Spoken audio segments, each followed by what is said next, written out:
Clara Mitchell pulled her wool coat tighter as Seattle's November wind swept across the empty lot. Construction wouldn't begin for months, but already she could see the tower rising in her mind. 63 floors of steel and glass that would redefine the city skyline. At 42, this project represented the pinnacle of her career. "We're thinking something iconic," Gerald Porter said, interrupting her thoughts. The CEO of Horizon Development gestured expansively across the muddy expanse. "Seattle deserves a statement piece." Clara nodded professionally. The preliminary soil reports looked promising. "Bedrock solid," Porter confirmed, his Italian loafers gathering mud as they toured the perimeter. No surprises there. Something in his tone made Clara pause. She crouched to examine a jagged piece of concrete jutting from the recently cleared earth. Rebar twisted like arthritic fingers. "What stood here before?" she asked. "Some old warehouse, burned down in '98. Porter shrugged dismissively. "Nothing significant. Fire." The word itself sent an electric current down Clara's spine. Unbidden, the acrid smell of charred wood filled her nostrils, a phantom from 25 years ago. She was suddenly 17 again, standing, barefoot in her nightgown as flames consumed her family's modest home in Pine Ridge, British Columbia. Her father's voice calling from inside, quickly swallowed by the roar of the inferno. "Clara, did you hear me?" Porter's impatient tone pulled her back. "Sorry. Yes, we'll need to address wind resistance at this height," she said, straightening. "I'd like my team to conduct our own ground assessment." Porter frowned slightly. "Is that necessary? We've already completed comprehensive testing." "Standard procedure for a project of this magnitude," Clara replied smoothly, though something about his reaction registered in her professional instincts. 15 years running her own firm had taught her to notice when clients resisted basic due diligence. Later that afternoon, in her corner office overlooking Elliott Bay, Clara spread the initial tower sketches across her drafting table. The design was ambitious, a twisting glass form that would capture and reflect Seattle's ever-changing light. Architecture had saved her after the fire, providing order and control in a world that had revealed itself to be terrifyingly arbitrary. Her phone buzzed. Mom illuminated the screen. Clara hesitated before answering. "Hi, Mom." "Clara, dear, did you see my email, the garden committee photos?" Helen Mitchell's voice carried the slight tremor of her 70 years, but remained determinedly cheerful, a quality Clara had both admired and resented since the night of the fire. "Been swamped with the New Horizon project," Clara replied. "I'll look tonight." Another big building. The familiar note of disappointment wasn't lost on Clara. "I was hoping you might consider that teaching position at UBC. You'd be closer to home." Home. Clara hadn't considered Pine Ridge home since the night of the fire, since her father's funeral, where town gossip suggested faulty wiring in Robert Mitchell's workshop had caused the blaze, since her mother had quietly accepted the insurance company's paltry settlement and the narrative of her husband's negligence. "Seattle is home now, Mom," Clara said gently. 20 years and counting. After hanging up, Clara turned back to her sketches but found herself drawing something else entirely. The pitched roof of her childhood home, the maple tree in the front yard, her father's workshop where he'd crafted furniture on weekends. Her assistant knocked softly. "Last courier of the day," she announced, placing a thick envelope on Clara's desk. Clara thanked her, opening the package to find historical documentation for the Horizon site, standard research material for any major project. She flipped through yellowed property records, old permits, and newspaper clippings about the warehouse fire Porter had mentioned. Her blood froze when she reached the final page, an insurance claim from 1998. Claimant, Summit Holdings, a subsidiary of, she checked the fine print, Palmer Industries, the same company that had manufactured the electrical components blamed for her childhood home's destruction. Clara's hands trembled. This couldn't be coincidence. Before she could process the implications, her computer chimed with an incoming Video call from her business partner. "Clara, have you seen the Madison Avenue revisions?" Mark's voice called through the speaker. She minimized the insurance document, forcing herself to focus on cornices and cantilevers while the past smoldered just beneath the surface of her thoughts, threatening to reignite into flame. That night, unable to sleep, Clara sat at her dining table reviewing the historical documents. The parallels were too precise to dismiss. Palmer components in her father's workshop, Palmer equipment in the warehouse, both properties destroyed by fire. Both incidents quickly ruled accidents with minimal investigation, but proving a connection after 25 years seemed impossible. The Palmer name was synonymous with old Seattle money, their corporate headquarters occupying prime downtown real estate. And Gerald Porter, through marriage to Elise Palmer, who had leveraged that connection into building Horizon Development into one of the Pacific Northwest's most powerful real estate forces. Clara stared out at Seattle's glittering skyline.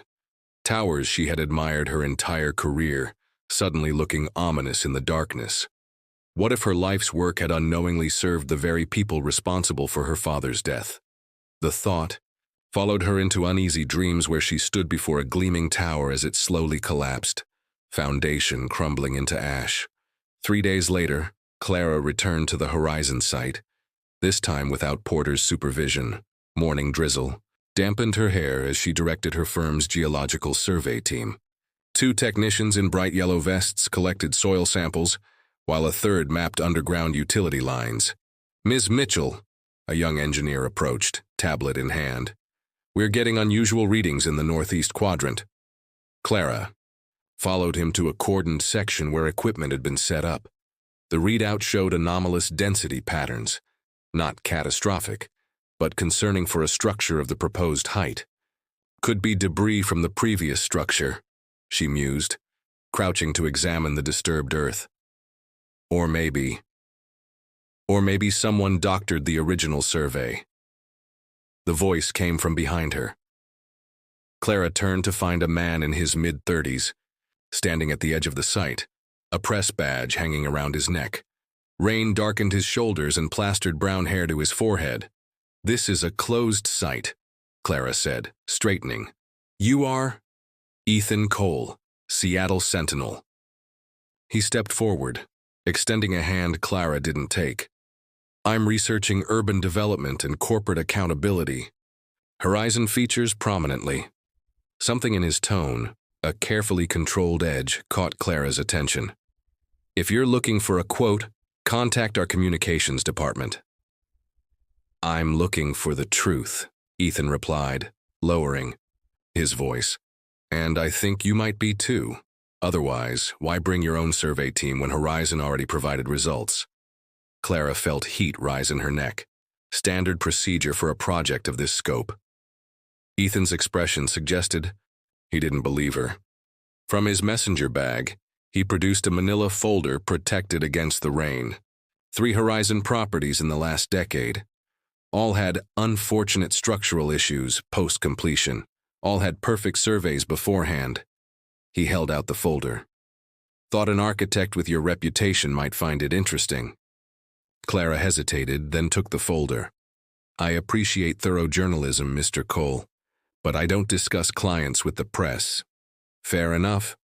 He handed her a business card. "Give me when your survey turns up more inconsistencies. Give me a call, especially if you start asking questions about Palmer Industries." Palmer. The name sent another jolt through Clara's system. "If you'll excuse me, I have work to do," she said, turning away. "Just one more thing," Ethan called after her. "Any connection to Pine Ridge, British Columbia?" "Small town, big fire, about 25 years back." Clara froze. When she faced him again, her voice was ice. "You've done your homework, Mr. Cole. Now do yourself a favor and leave before I call security." In her downtown condo that evening, Clara spread Ethan's documents across her dining table. Rain lashed against floor-to-ceiling windows, turning Seattle's lights into watery smears. A glass of Cabernet sat untouched beside her as she methodically combed through reports of settlement issues, foundation cracks, and mysteriously resolved. Lawsuits. All 3 properties had been built on former industrial sites. All had undergone expedited environmental remediation. All had been insured by the same company that had denied her father adequate compensation, claiming his workshop, Palmer wiring, had been improperly installed. Clara's phone rang, displaying her firm's number. "Mitchell," she answered tersely. "It's Mark. Where are we with the Horizon prelims? Porter's been calling." Clara glanced at her actual work, neglected on her drafting table. "Almost there. Found some survey inconsistencies we're addressing." Mark's sigh carried through the connection. "Clara, this is a career-defining project. Don't get bogged down in details the client doesn't care about. Structural integrity is never just a detail," Clara replied, hearing the edge in her own voice. After hanging up, she returned to Ethan's documents, then made an impulsive decision. She dialed the number on his card. "Cole," he answered on the second ring. "It's Clara Mitchell. What do you know about Pine Ridge?" A pause. "Enough to know you lost your father there. Enough to suspect it wasn't just bad wiring." Clara closed her eyes, memories washing over her. The investigation that concluded too quickly. The town's whispers about her father's carelessness. Her mother's quiet, broken acceptance. "What else?" she demanded. Palmer Industries settled 7 other fire claims that same year, all blamed on homeowner negligence, all involving the same wiring component. Ethan paused, and Gerald Porter's father-in-law was Palmer's chief legal officer at the time. Clara's fingers tightened around her phone. "That doesn't prove anything." "No," Ethan agreed. "But your new soil samples might. The warehouse fire in '98. Accelerants were found but never investigated. The property changed hands to Horizon the following month for pennies on the dollar." Clara stared at the Seattle skyline, buildings she had admired her entire career now looking somehow ominous. "Why are you sharing this with me?" "Because architects have access inspectors don't. Because you have personal stakes I don't. And because I think you're the kind of person who needs to know if her life's work is being used to cover up corporate crimes." His voice softened slightly. "Am I wrong?" Clara thought of her sketches, the tower she'd envisioned rising into Seattle's sky. She thought of her father, trapped in a burning workshop, and she thought of Gerald Porter, casually dismissing the warehouse fire as nothing significant. "My team's results come back tomorrow," she said finally. "I'll call you then." That night, Clara dreamed of fire for the first time in years. But this time, instead of her childhood home, it was her gleaming Horizon tower that burned, flames reflecting in 1,000 windows as the structure collapsed into ash. The results arrived at 9:17 the next morning. Clara signed for the package with steady hands that belied her churning stomach. Inside her office, she locked the door before opening the sealed envelope. The findings confirmed her suspicions. Trace chemicals consistent with industrial waste, carefully hidden, beneath a layer of apparently clean soil. Not enough to trigger automatic remediation flags, but sufficient to compromise long-term structural stability. Her desktop phone buzzed. "Ms. Mitchell, Mr. Porter is here to see you. No appointment, but—" "Send him in," Clara interrupted, quickly sliding the lab results into her desk drawer. Porter entered with the confidence of a man accustomed to having doors opened for him. "Clara, good morning. Thought I'd check on our progress personally." Clara nodded, her professional mask slipping into place. "We're actually addressing some site concerns before finalizing designs." Porter's smile remained fixed, but something hardened in his eyes. "Concerns? Your team's assessment was due yesterday." "Complications arose," Clara replied carefully. "Soil composition indicates potential issues with the foundation design." Porter leaned forward. "What kind of issues?" "Contamination, consistent with industrial waste that should have been remediated after the warehouse fire." The silence that followed felt brittle. Porter's smile disappeared entirely. "Every development site in Seattle has some industrial history," Frey said finally. Nothing our engineers can't manage during construction. Clara met his gaze. This exceeds standard parameters. It wouldn't pass a thorough environmental review, which is why we hire the best architects, Porter countered smoothly. To solve problems before they become regulatory hurdles. Your contract commits you to finding solutions, not creating obstacles. The threat was thinly veiled. Clara thought of her firm's 37 employees, the projects in development that depended on Horizon's goodwill, the reputation she'd spent decades building. I'll have revised plans that address the soil concerns by next week, she said neutrally. Porter stood, satisfaction evident in his posture. Excellent. I knew you'd understand the practical realities. That's why we chose you, Clara. You're a builder, not an idealist. After Porter left, Clara remained motionless, his words echoing, not an idealist.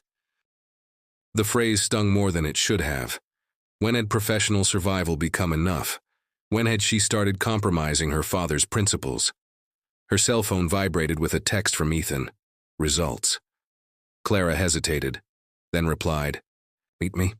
2 p.m. Victor Steinbruch Park. The afternoon brightened unexpectedly, Seattle's skyline sharp against a rare, cloudless sky. Clara found Ethan waiting near the park's totem pole, looking more graduate student than investigative journalist in his casual jacket and jeans. I was starting to think you'd changed your mind, he said as she approached. Clara handed him a sealed envelope containing copies of the lab results. There's your story.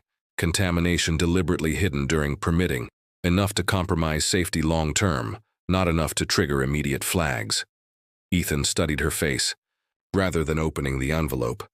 Why are you giving me this? Because you were right, Clara admitted.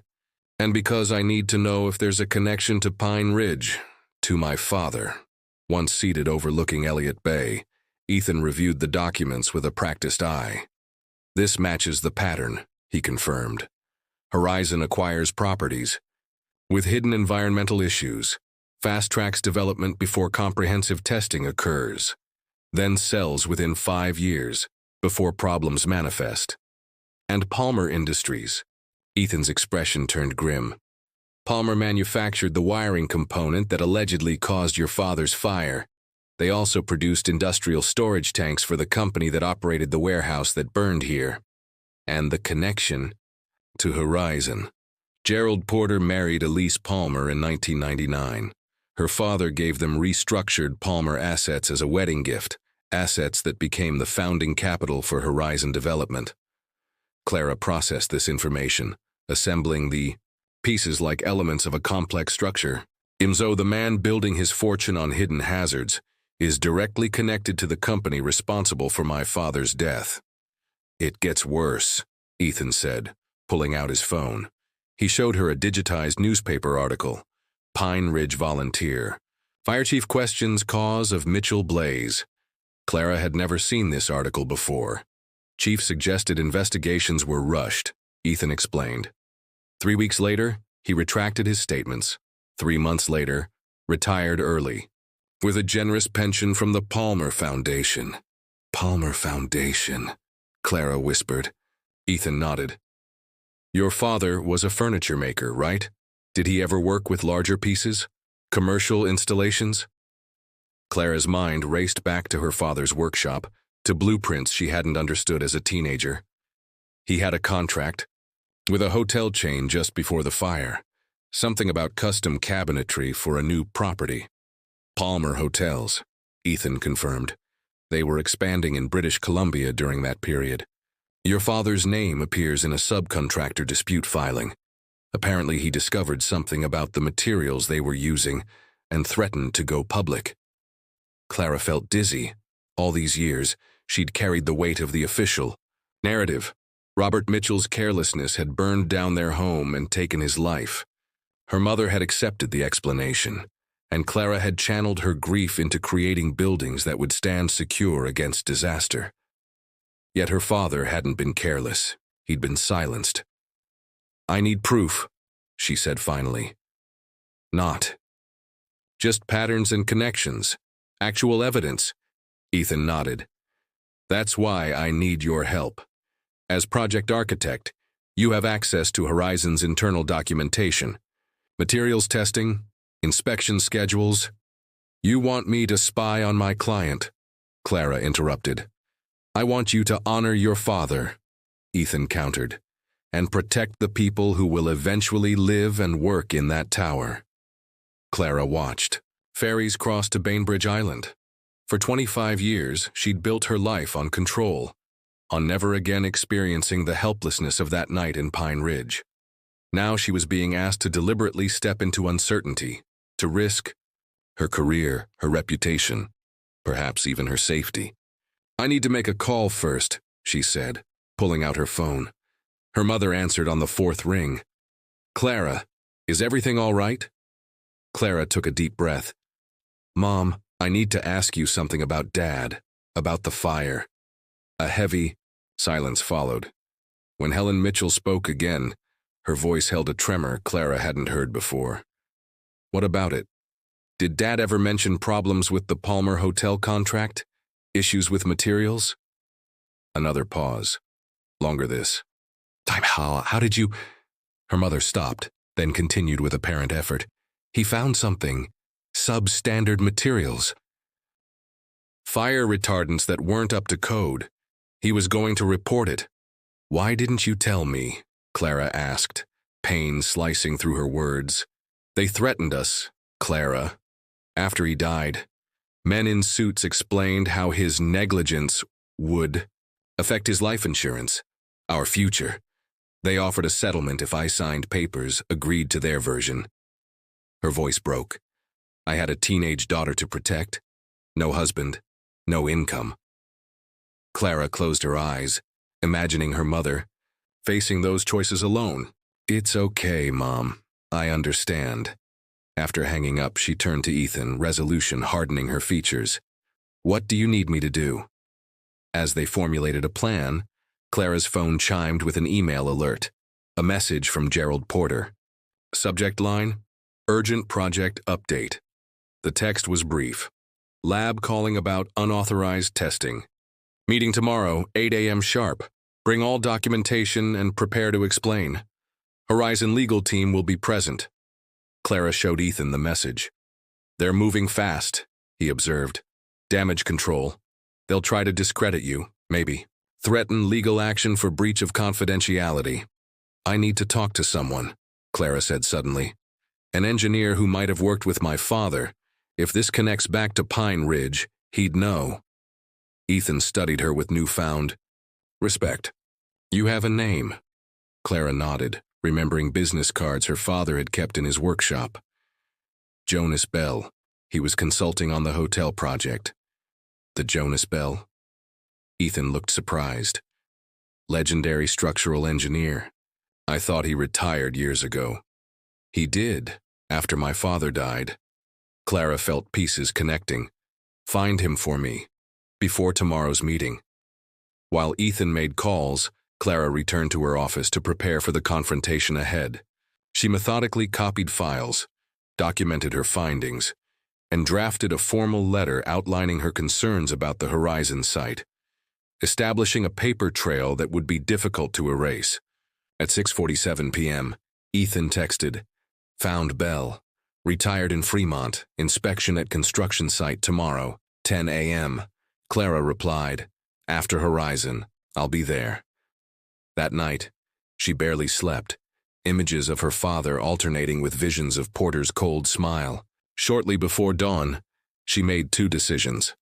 She would attend the Horizon meeting alone, and she would wear the simple silver compass pendant her father had given her for her 16th birthday, a reminder to always find her true north. By 7:30 a.m., Clara waited in the sleek lobby of Horizon headquarters, her portfolio containing both the evidence of contamination and her letter of resignation. Whatever happened upstairs, she would no longer compromise. Her phone buzzed with a text from an unknown number. Clara Mitchell, Jonas Bell here. Ethan Cole gave me your number. Need to talk about your father and Palmer. I was the structural engineer on that hotel project. The top-floor conference room at Horizon headquarters offered panoramic views of Seattle's skyline, a vista Clara had always considered inspiring. Today, it felt like being trapped in a glass box. Gerald Porter sat at the head of the table, flanked by two stern-faced men in matching gray suits. A woman with a severe bob and legal pad completed the ambush committee. Clara, Porter, greeted her with manufactured warmth. "This is Douglas Wentworth, General Counsel Philip Randall from our board, and Sheila Markham, Head of Compliance." Clara set her portfolio on the gleaming table. "Quite a reception committee for a project meeting." "Not so routine, I'm afraid," Porter replied, nodding to Wentworth, who slid a document across the table. "This is a cease and desist order regarding unauthorized soil testing," the lawyer explained, "along with a reminder of your confidentiality obligations under Section 12.4 of your contract." Clara glanced at the document without touching. "Idio, I'm required to ensure structural integrity and code compliance. That includes verifying site conditions."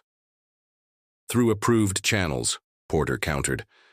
"Not by engaging outside laboratories and certainly not by discussing findings with reporters."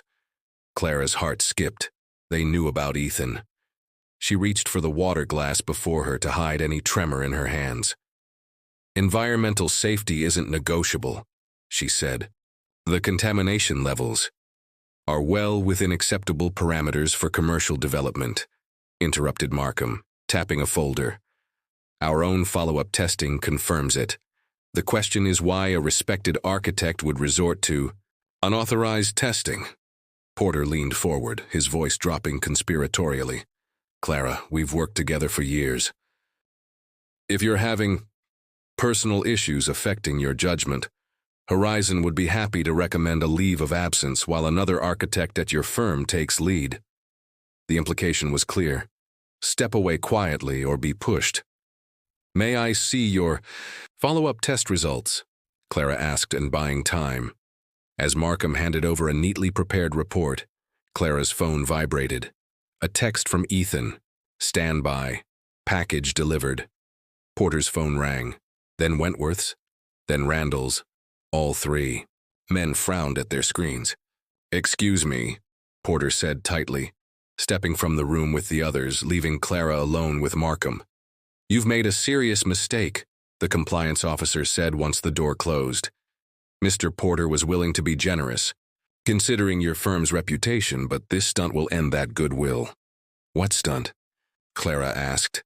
The door burst open as Porter returned, his face flushed. "What the hell did you do?" he demanded, thrusting his phone at Clara. On the screen was the Seattle Sentinel's website. The headline blazed, "Exclusive, Horizon. Development built on toxic foundations." Below it, Ethan's byline and the first paragraph detailing environmental violations and cover-ups across multiple Horizon properties.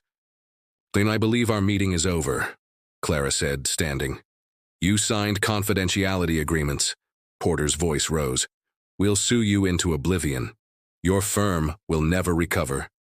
"The article doesn't mention your new tower project," Clara pointed out calmly. "It focuses on your previous developments, all public record. I haven't violated any confidentiality.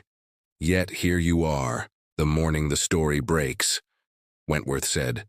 "Quite a coincidence." Clara gathered her portfolio. "Indeed. Now, if you'll excuse me, I have an actual design review with my team at 9. Porter blocked her path.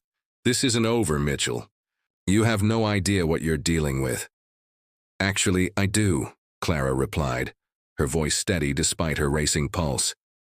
"I'm dealing with the company that built its fortune on the same pattern of negligence that killed my father 25 years ago in Pine Ridge." Porter's face went slack. For a moment, something flashed across his features.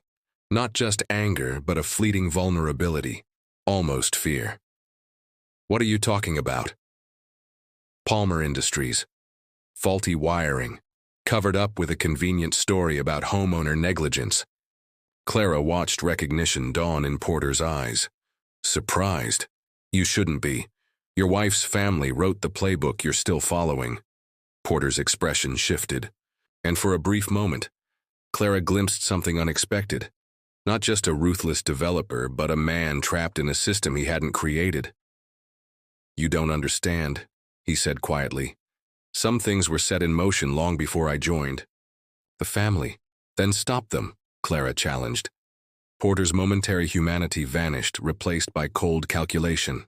"So you get out of my building, Miss Mitchell, and prepare for litigation."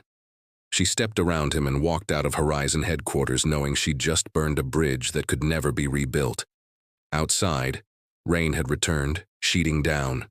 In classic Seattle fashion, Clara stood under the building's awning, adrenaline ebbing to leave her shaky. Her phone rang. Mark, her business partner. "Porter just called me," he said without preamble. "What the hell is happening, Clara?" "I'll explain everything. Meet me at the office." "No," Mark said, his voice tight with controlled fury. "Meet me at the watershed. This conversation needs privacy." The watershed was a small bar near their office where they often took clients for informal discussions. At 9 a.m., it would be empty. "Give me 20 minutes, Clara agreed. She found Mark already nursing a scotch in a corner. Booth, his usually impeccable appearance, rumpled. "Lee Porter is threatening to sue us for breach of contract," he said as Clara slid into the booth. "Says you leaked confidential testing data to the press. Says you've been secretly working with a reporter to undermine the project." He looked, Dewey's desperation in his eyes. "Tell me this isn't happening." Clara took a breath. "The Horizon site is contaminated, Mark. They covered it up, just like they've done with previous developments. I confirmed it, yes, but I didn't leak specific data about the current project." "Jesus, Clara." Mark drained his glass. "Do you realize what you've done? Horizon isn't just any client. Their projects account for 30% of our billings this year." "I know, and I'm sorry for putting the firm at risk, but this goes beyond business." Clara hesitated, then added quietly, "It's personal, Mark. Horizon's connected to the company responsible for my father's death." Mark stared at her. "That fire was decades ago, Clara. Accident investigation ruled it."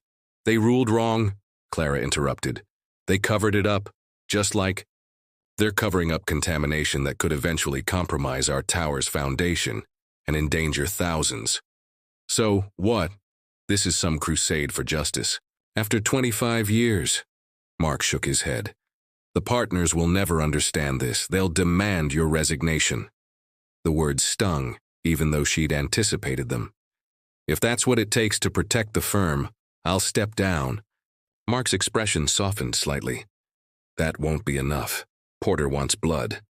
The only way forward is total disavowal. We'd need to publicly denounce your actions, fire you for cause, and rebuild bridges with Horizon." Clara felt her professional identity threatened with collapse. For a moment, she considered backtracking, finding some compromise that might salvage her career. Then her phone lit up with another text from Jonas Bell, waiting at the Fremont site. "Brought your father's original specs. Time's running out." "I need time to think," she told Mark, standing. "Tell the partners I'll come in tomorrow to discuss options." Outside, Clara headed directly to her car, navigating through midday traffic toward Fremont. Her mind raced with the morning's confrontations, Porter's brief moment of humanity quickly overtaken by his threats, Mark's devastation at the potential collapse of their firm. She arrived at the mid-rise apartment building under construction to find a tall, lean man in his 70s, waiting at the site entrance, hard hat tilted back on thinning white hair. "Jonas Bell," he said simply, offering a weathered hand. "Thought you might not come." "Why would you think that?" Clara asked as he led her through the construction site. Bell's weathered face creased. "Because most people choose career over conscience. I did, 25 years ago." In a makeshift site office, Bell unrolled a set of yellowed drawings. "Your father's designs for the Palmer Hotel cabinetry? Look at his notes in the margins." Clara studied the precise handwriting she hadn't seen since childhood. Fire rating insufficient. Material substitution not to code. Requires documentation. He found they were using cheaper materials. "Then specified," Bell explained. saving millions across multiple properties by substituting fire-resistant components with lookalikes. Your father threatened to report it unless they fixed it. Week later, his house burned down. Clara felt dizzy with confirmation. You've had these all this time? Belle's expression turned haunted. Your father gave me copies before he died. I was going to back him up, but after the fire, he shook his head. I had young kids myself. When they ruled it an accident, I kept quiet, retired early, never worked with Palmer again. But you kept the evidence, Clara observed. Kept everything, Belle confirmed, pulling out a small fireproof case. Inside was a bundle of letters, material samples, and what appeared to be an original specification document with handwritten changes. Smoking gun. Palmer's chief architect authorizing substitutions he knew violated code. Why come forward? Now? Clara asked. The old engineer squared his shoulders. Because I read about Horizon's newest tower, saw your name as the architect, couldn't let Robert's daughter build something that might fall. He met her gaze directly. And because it's time to make things right, while I still can. As Clara left with copies of the documents, her phone accumulated missed calls, Mark, other partners, even her mother. But the message that caught her eye was from Ethan. Porter making threats. Watch your back. Meeting place compromised. Before she could respond, a dark SUV pulled alongside her. The window lowered to reveal Gerald Porter's face, his usual polish replaced by barely controlled rage. Get in, he ordered. One chance to fix this before it gets worse. I don't think so, Clara replied, already backing away. Porter's driver exited the vehicle, moving with purposeful strides toward Clara. She turned to run but found her path blocked by a second man. Ms. Mitchell, the driver said quietly, Mr. Porter just wants to talk.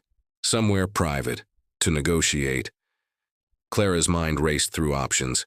They were on a busy street, but not busy enough. Her keys were in her hand, but her car was blocks away. A construction worker stepped out from the site entrance. Everything okay, Miss Mitchell, he called. More workers appeared behind him, tools in hand. Porter's men hesitated. I'm fine, Clara called back, relief washing through her. These gentlemen were just leaving. Porter's face contorted with anger. This isn't over, Clara. You have no idea what you're up against. As the SUV pulled away, Clara's phone rang. Ethan. Are you okay? He demanded. Someone followed you from the watershed. I tried to warn you. I'm fine, Clara assured him. And I have something you need to see. Proof connecting Palmer to my father's death. Not over the phone, Ethan warned.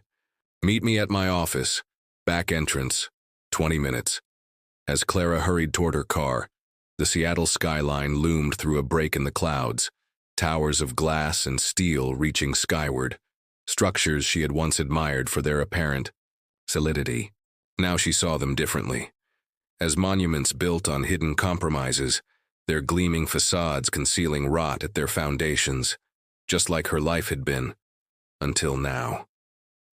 The Seattle Sentinel's offices occupied 3 floors of a converted warehouse in Pioneer Square. Clara entered through the loading dock as instructed, finding Ethan waiting by a service elevator. Quick, he urged, ushering her inside. Porter's been calling our editors non-stop, threatening lawsuits, demanding retractions. The elevator deposited them on the 3rd floor, where Ethan led her through a maze of cubicles to a small conference room. 2 people waited inside, a gray-haired woman with piercing eyes and a younger man with a laptop. Clara Mitchell, meet Catherine Reynolds, our executive editor, and James Wong, legal department, Ethan said, closing the door. They need to hear everything firsthand. For the next hour, Clara laid out the full story, from her father's death to the Horizon site contamination, supported by Belle's documents and her own soil testing results. Catherine took notes, while James occasionally interjected with legal questions. This is explosive, Catherine said finally. Palmer Industries has always been untouchable. Old money, political connections, And Horizon is one of the biggest advertisers in local media, which is why most outlets won't touch this story, Ethan added. But you will? Clara asked. Catherine shared a look with James before nodding. With sufficient corroboration, Mr. Bell's testimony would be crucial, and we'd need more than one lab confirming the soil contamination. Clara thought of Jonas Bell, carrying his guilt for decades. He'll come forward, and I can arrange additional testing through independent labs. There's something else, Ethan said, sliding a folder across the table. 3 former Horizon employees willing to testify about document falsification, and a whistleblower from the city planning department who was pressured to fast-track approvals. Clara felt a surge of hope. That should be enough, right? For the article, yes, Catherine replied. For actual justice, that depends on the prosecutor's office having the courage to pursue charges. They will if public pressure is strong enough, Ethan insisted. James cleared his throat. Ms. Mitchell, have you considered the personal cost? Win or lose, your professional reputation is already compromised, Clara finished for him. My firm will likely ask for my resignation tomorrow. My career as I've known it is over. She straightened her shoulders. But I can still do what matters most. Ensure buildings are safe, even if I'm not the one designing them anymore. Catherine studied her with newfound respect. We'll run the full investigation this Sunday. Front page, extended online coverage, all the evidence we can legally publish. Until then, James cautioned, you should consider your safety. These people have already demonstrated they're willing to intimidate you. Clara nodded, thinking of Porter's men outside the construction site. I'll stay with my mother in Vancouver for a few days. Make myself scarce until the story breaks. 3 days later, Clara sat in her mother's kitchen in Vancouver, watching rain beat on windows that overlooked English Bay. Helen Mitchell set a cup of tea before her daughter, then settled across the table with her own. The reporter called again, Helen said. Wants to know if you'll be available for follow-up interviews after the story runs tomorrow. Clara nodded, warming her hands on the mug. I told him I would. Are you sure you're okay with being mentioned in the article?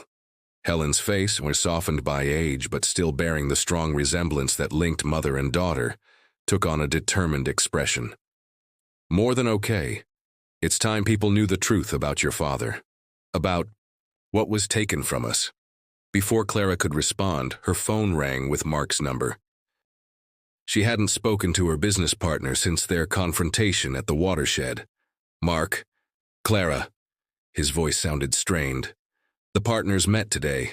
I tried to make them understand, but they want me out, Clara finished.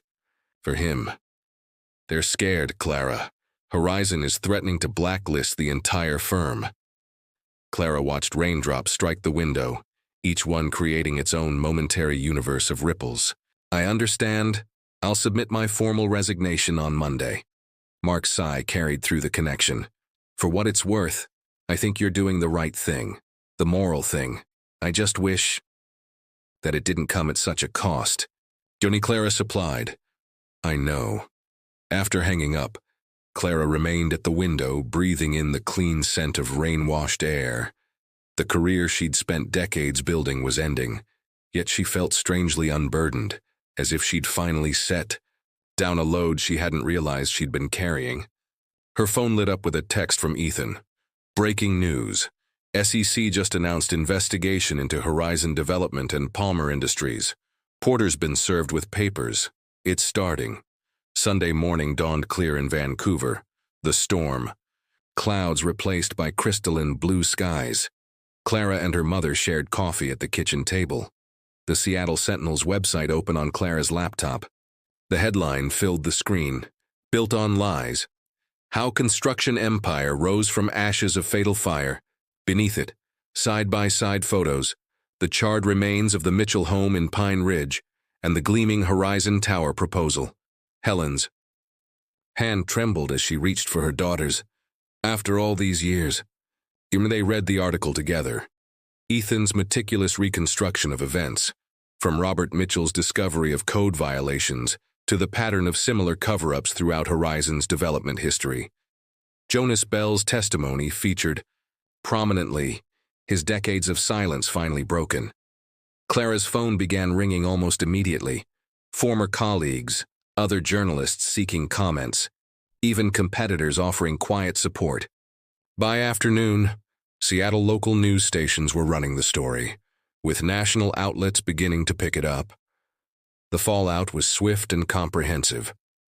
By Monday, the Securities and Exchange Commission announced it was expanding its initial investigation to include allegations of investor fraud and environmental violations dating back 2 decades. Tuesday brought news that the Washington State Attorney General's office was forming a special task force to review all Horizon development projects, past and present. City inspectors began emergency assessments of existing Horizon buildings, evacuating one apartment complex after discovering structural issues consistent with the pattern described in the exposé. Porter himself held a tense press conference Wednesday morning, flanked by high-priced attorneys who limited questions and carefully controlled their clients' responses. His usual confidence appeared brittle as he read a prepared statement, denying direct knowledge of any wrongdoing. The moment the cameras turned off, Clara received a text from Ethan, who was covering the event. He's scared. Palmer Industries Board called emergency meeting, family distancing themselves. By Thursday, the first class action lawsuit from Horizon homeowners was announced, accompanied by demands for a criminal investigation. Legal analysts on television debated potential charges ranging from fraud to criminal negligence and reckless endangerment. Through it all, Clara remained in Vancouver with her mother, watching from a distance as the story unfolded. Ethan kept her updated with regular calls, his reporter's detachment gradually giving way to something warmer, more personal. "The prosecutor's office wants to meet with you and Bell together," he informed her during one such call. "They're serious about criminal charges, not just regulatory fines." "When?" Clara asked, gazing out at English Bay. "Next week. They understand you need some distance right now." Clara considered this. "I'll be ready. But first, there's something I need to do in Pine Ridge." The following morning, Clara drove her rental car into the small town where she'd spent her childhood. Pine Ridge had changed little in 25 years. The same Main Street businesses, the same community center where she'd attended high school dances, the same evergreen-covered hills surrounding the valley. She parked before an empty lot. At the edge of town, nature had reclaimed much of the property where her family home had once stood, wild flowers and saplings pushing through the outline of a foundation still visible beneath overgrowth. As Clara walked the perimeter, memories surfaced with each step. Her father's workshop in the back corner, the maple tree where she'd read books in summer, the front porch where they'd watched thunderstorms roll across the valley. For years, she'd avoided this place, believing it held only pain. Now she recognized it held something else too.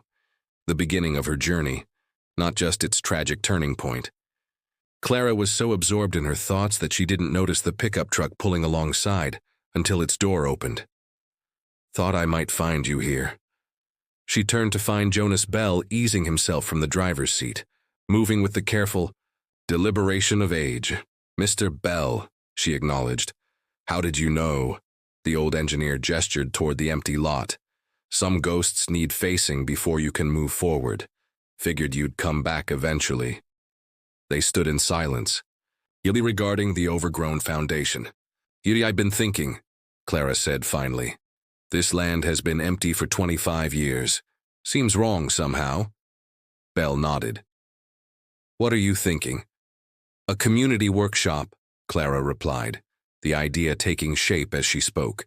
"Teaching craftsmanship, sustainable building practices, something that honors what my father stood for." "Town could use something like that," Bell observed. "Young people leave.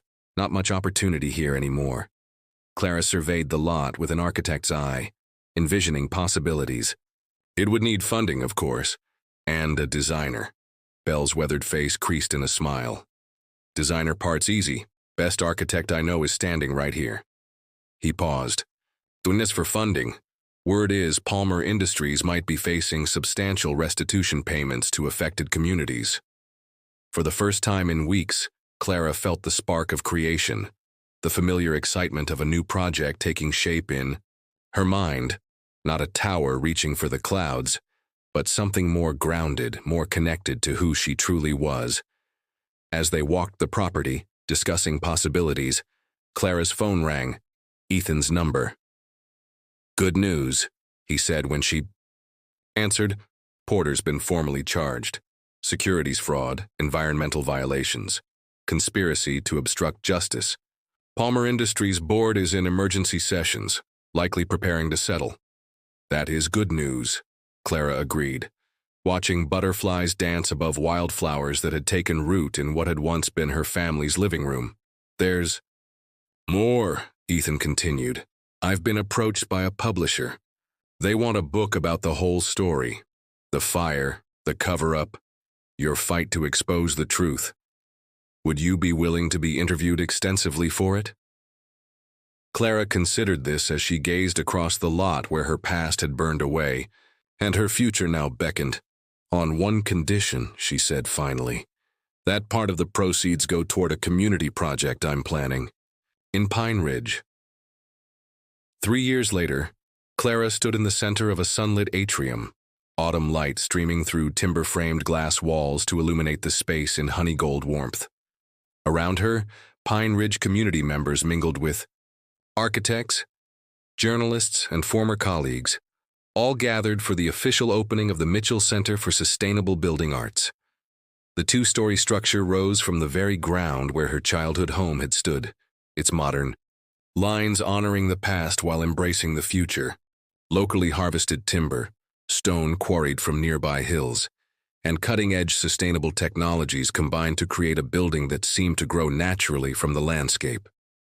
"Your father would have loved this place," Helen Mitchell said, joining her daughter beside the central staircase, a sculptural spiral of wood and steel that served as the building's focal point, especially the workshop.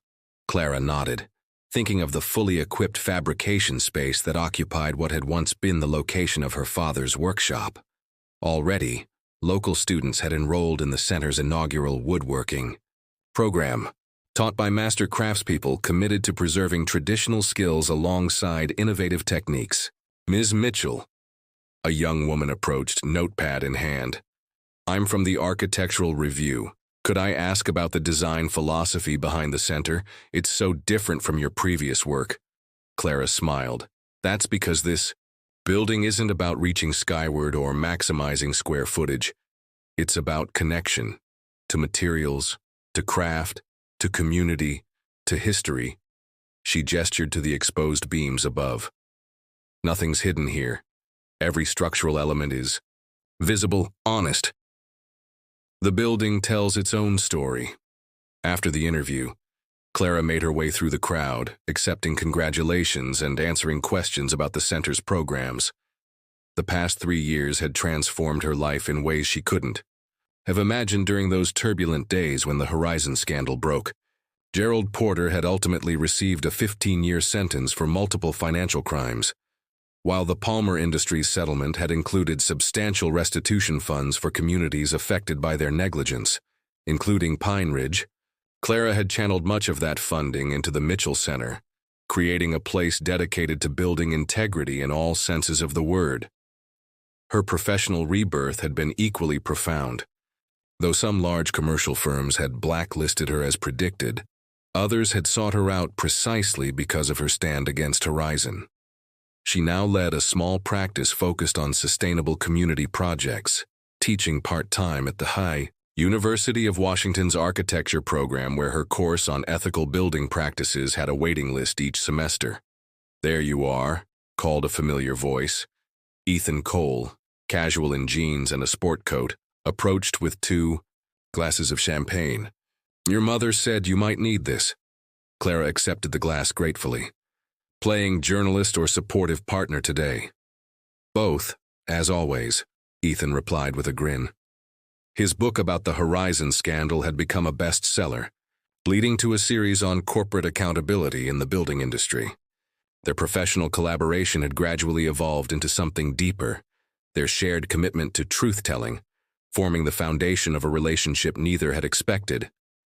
"Mark just arrived," Ethan mentioned, nodding toward the entrance where Clara's former business partner was hanging his coat. "Seems nervous about being here." Clara watched Mark survey the room uncertainly. After her resignation, he'd faced his own crisis of conscience, ultimately breaking with the other partners to establish a smaller, more principles-focused firm. The transition had been painful, financially and personally, but he'd emerged with a practice that now specialized in affordable housing and sustainable urban planning. Their professional relationship had slowly mended, evolving into a cautious collaboration on select projects. "I'll talk to him," Clara said. "He took a risk coming here." As she crossed the room, she passed Jonas Bell, now 80, showing a group of students the exposed structural elements of the building, the intentionally visible connections, the honest expression of how loads were transferred, the careful marriage of traditional joinery with modern engineering. "Clara," Mark greeted her with a hesitant smile. "This is remarkable, truly." "Thank you for coming," she replied sincerely. "It means a lot." Mark glanced around at the crowded space. "When you left, I thought you were committing career suicide. But look at this. You're doing the most meaningful work of your life."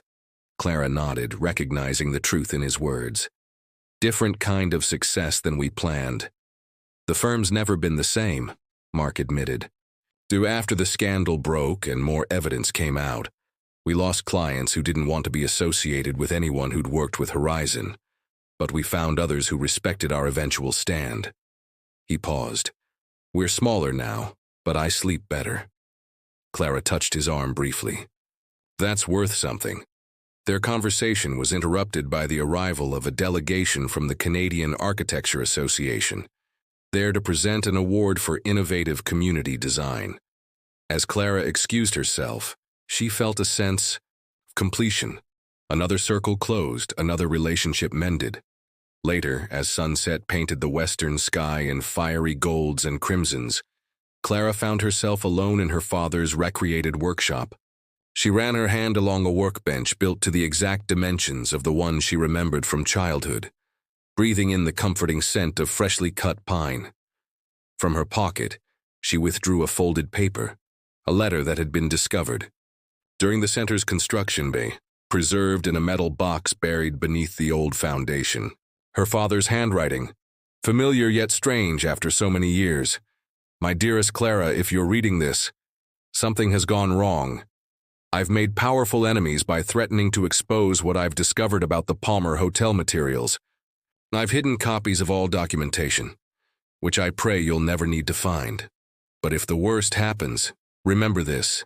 What we build reveals who we truly are. Some build to impress, to dominate, to profit. Build instead to shelter, to nurture, to endure. Build something that outlives the ashes. All my love." Dad Clara carefully refolded the letter, returning it to her pocket just as Ethan appeared in the workshop doorway. "Everyone's heading to dinner at the Pine and Hearth," he said.